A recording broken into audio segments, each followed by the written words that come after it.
大家好，幕后透明。前两天呢，就有我们一块儿的，他就跟我说，他晚上赶那个羊只进羊圈的时间，他就发现说有一只母羊在发情。我们知道说有些母羊发情的时间比较短，就是说大概也就最长的24小时，最短的可能也就7、8小时、8、9小时。如果说他晚上要是进入发情的话，可能第二天的早上它就结束了。过了大概10几天以后，那个母羊又发情的时间，我们一块儿的，他就跟我说：“哟，还真的让你说中了。”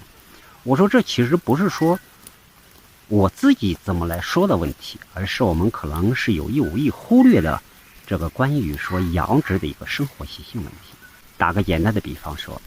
我们晚上赶羊进圈的时间，羊已经吃得鼓鼓的。我们本来想着说它到第二天早上的时间，通过一晚上的反刍，第二天早上它就一定会饿。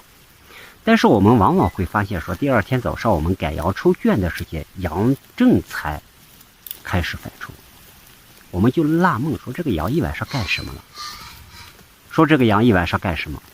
它一晚上在休息，在睡觉。可能有些细心的朋友会发现说，比如特别有那些小羊羔，你如果它是乖巧的时间，你把它给扒拉2下以后，那段时间它在你旁边，它还会睡觉。有时间你会听到它还会打呼噜，有时间甚至可能我估计它可能是做梦还是怎么的，它有时间在那个一边睡觉一边梦里还那个叫唤。不知道大家是否发现这个问题？由此也就是说，我们为什么说这样地区的朋友在下午给羊添饲料的时间一定是3点、4点、4点、5点，他没有在晚上睡觉以前怎么不添料？就是这个道理。